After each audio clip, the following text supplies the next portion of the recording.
Panji demokrasi apa sudah mati? Dewa-dewa keadilan tinggal bayangkan. Ya, satu pasal lagi yang kita akan bahas, salah satu pasal kontroversi dalam undang-undang atau perubahan kedua Undang-Undang MD3, yakni masalah penambahan pimpinan, baik itu di DPR maupun di MPR. Satu orang pimpinan ditambah di DPR menjadi 6 orang, satu orang dari PDIP, lalu kemudian yang di MPR ada 3 pimpinan yang ditambah. Pak Refli, silakan. Kayaknya kebangetan. Kebangetan. Komentarnya bahasanya kebangetan ya. Kenapa Pertama kebangetan? MPR dulu. Ngapain nambah? Ya. Bayangkan dari sekarang 5 ya menjadi 8. Itu kan berarti hampir semua fraksi ada pimpinannya. Padahal menurut saya bukankah lebih baik? Tidak perlu. Kenapa tidak perlu? Karena MPR itu nggak banyak tugasnya sebenarnya. Kalaupun banyak itu dibuat-buat. Terus terang saja. Karena kalau kita bicara tugas konstitusional MPR itu kan melantik presiden dan wakil presiden sekali dalam 5 tahun. Kita tidak berharap kemudian di tengah jalan lantik terus ya kan. Lalu kemudian mengubah dan menetapkan undang-undang dasar. Oh itu belum tentu sekali dalam 5 tahun, dalam 20 tahun, 30 tahun juga belum tentu.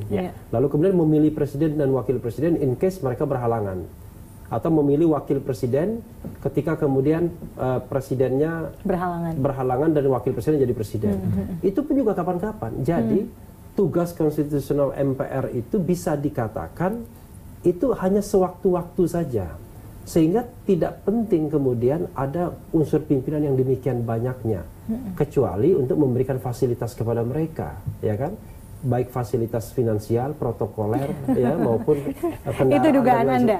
Ya, karena memang menjadi pimpinan itu kan enak kan, makanya orang berebut ke sana semua, ada protokolernya dan lain sebagainya. Nah, karena itu menurut saya ini berlebihan dan cenderung tidak ada gunanya, pemborosan saja. Nah, untuk DPR itu agak aneh. Kenapa? Kita tahu bahwa 5 pimpinan ini kan dipilih. Gara-garanya adalah ketika hasil pemilu diketahui ada blocking kekuasaan kan, ada blocking koalisi antara KMP dan KIH. Sebelumnya pimpinan ini didasarkan pada kursi terbanyak. Siapa yang mendapatkan kursi terbanyak, maka 5 kursi terbanyak itulah yang jadi pimpinan. Tiba-tiba karena konstelasi politiknya KMP yang kemudian lebih mayoritas di DPR, mereka sementara memaksakan hasil pemilu 2014 adalah KIH yang menang. Seperti itu. PDIP yang menang. PDIP yang menang. Maka kemudian diganti. Nah, penggantian itu kan menangan mayoritas saja menjelang berakhir anggota DPR sebelumnya karena hasil pemilu sudah diketahui, mereka ganti dari pemilihan dari otomatis ke pemilihan. Akibatnya yang menjadi pimpinan DPR itu bukan partai-partai yang memiliki kursi terbesar, ya, tetapi partai-partai dalam koalisi KMP. Nah, sekarang dalam perjalanan selanjutnya partai-partai yang tadinya di KMP kan bubar. Beberapa di antaranya sudah ikut dalam koalisi pemerintahan yang sekarang, termasuk Golkar misalnya. Nah, dia nggak enak dong sama PDIP ya kan, temannya kan nggak ada perkursi. Ditambah lah ya kursinya. Kan? Jadi ini mungkin bisa dikatakan memperbaiki dosa masa lalu. Oh, itu keliru justru. Karena kenapa? Kesalahan ditimpa kesalahan, maka dosanya double jadinya. Kenapa begitu? Karena ada kelas yang berbeda. Ya. Jadi kalau prinsip hukum itu adalah ini ada kelas pemilihan 5 orang, ini ada kelas penunjukan 1 orang. Jadi tidak boleh di dalam hukum itu misalnya kita mengadakan jabatan. Jabatannya itu setara. Tapi 1 dipilih, 1 diangkat. Bisa nggak misalnya anggota DPR diangkat saja sebagian. Sebagian dipilih, sebagian diangkat. Itu yang kita kritik dulu ketika zaman Orde Baru. Karena ini adalah wakil rakyat. Tiba-tiba kok wakil rakyat ada utusan daerah, ada utusan ABRI waktu itu di DPR. Ini bukan di MPR, di DPR ada ABRI yang ditunjuk saja. Yang nunjuknya presiden lagi melalui Panglima ABRI pada waktu itu. Nah, jadi ada kelas pimpinan DPR, ada kelas 1 wakil pimpinan DPR begitu yang dipenunjukkan itu tadi. Ada kelas seolah pemilihan, demikian. Ada kelas penunjukan. Nah, lalu kemudian kondisi ini hanya berlaku sampai 2019. Setelah 2019 kembali lagi pada kursi yang terbanyak tadi. Nah, ini kan nggak benar membuat undang-undang seperti itu. Undang-undang itu harusnya dibentuk long term dan dia harus bersikap objektif dan normatif. Jadi tidak kita membuat undang-undang untuk orang tertentu atau kelompok tertentu saja. Dulu pernah dibatalkan MK tuh undang-undang seperti itu. Ketika Perpu terorisme itu khusus diberikan hanya untuk bom Bali. Itu dibatalkan MK. Kata MK nggak boleh bikin undang-undang seperti itu. Undang-undang itu harus berlaku semua orang, harus normatif dan tidak boleh ditujukan untuk golongan atau orang tertentu atau kelompok tertentu. Oke, saja. baik. Silakan membela diri. Kali ini sebenarnya Pak Cek Roy. TV salah mengundang kalau ini. Ya, kebetulan yang diundang dari Demokrat dan dari PKB. Bukan Yang PDIP. kita senyum saja. Kita senyum Bukan saja dan PDIP. kita tidak berpendapat gitu dalam hal ini. Kalau ada teman-teman dari PDIP, nah Loh, itu tentu akan katanya ini undang-undang sudah dibahas semua sudah. seluruhnya merupakan Makanya- keputusan yang bulat. makanya sudah. Kalau tidak Silakan. menguntungkan fraksinya tidak dibela. Bukan, makanya silahkan itu dilanjutkan saja. Ya karena memang betul ceritanya memang betul apa yang tadi disampaikan Pak Refli, itulah yang terjadi.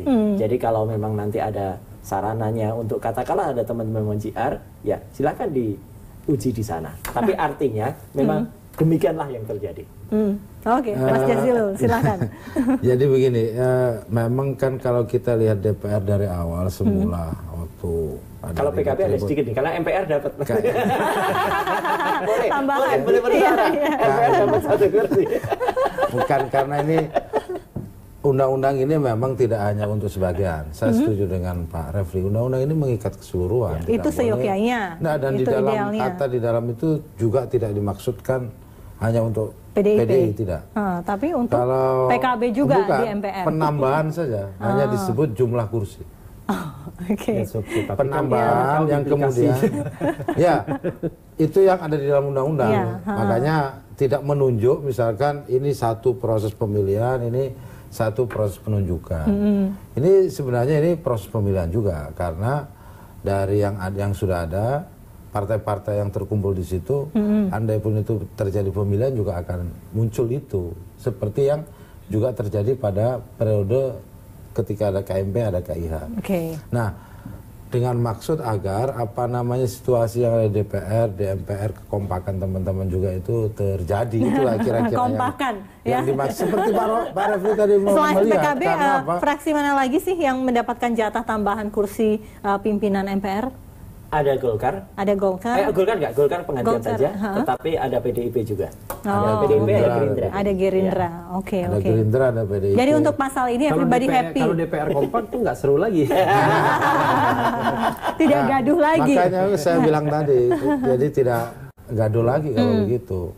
Nah, tetapi maksud dari apa namanya undang-undang ini itu memang menumbuhkan sinergitas di teman-teman DPR yang sudah tidak ada lagi poros-poros begitu, kubu-kubu yang Udah kemudian dijadikan pimpinan diakomodir sajalah banyak-banyak bersama begitu ya. menjadi undang-undang itu. Tapi masalahnya kenapa hanya berlaku Tapi- sampai 2019? Iya, tapi begini ya, kalau seperti untuk itu. kesenangan, DPR ini kompak gitu loh. Iya, kalau untuk kesenangan itu kompak. Ini Kompak, kan ya. dalam hal penambahan pimpinan kan semua Kompak, senang, iya. ya kan? Kecuali kalau Beberapa konsekuensi pasal dari ini ini juga kayak kocok kompak ulang. mereka. Ya. Kocok ulang, wah pasti ditentang habis-habisan. Tapi kalau penambahan, nggak akan ditentang. Gaduh Semua senang lagi. soalnya. Jangan-jangan nanti kemudian pasal ini juga berubah di last minute pada saat sudah mengetahui hasil pemilu 2019 seperti apa. Pasalnya persisnya saya itu belum baca ya. Pasal persisnya itu pemilihan juga. Enggak apa Otomatis penunjukan. pimpinan DPR Iya. itu berjumlah satu ketua dan ditambah 5 wakil ketua. Itu aja. Itu Jadi- saja. Lalu Oke. kemudian satunya akan dipilih lagi. Nah, ya hanya ditulis seperti itu dan Lalu itu satunya dari mana lagi tambahannya? jadi disepakati saja di Satunya. antara Ya, itu fraksi-fraksi. tidak pemilihan namanya. Itu adalah penunjukan tetap ya. Disepakati fraksi-fraksi Iya. yang memiliki kursi yang paling Padahal banyak yang belum Padahal kemarin dapat jatah pemilihannya dari begitu ya. anggota. Ya. Oke. Dari dan oleh anggota. Oke, baiklah. Gitu. Jadi bagaimana ini? Haruskah segera diuji materi pasal-pasal yang menjadi kontroversi dalam Undang-Undang MD3 ini? Kita break, kita akan kembali di segmen terakhir.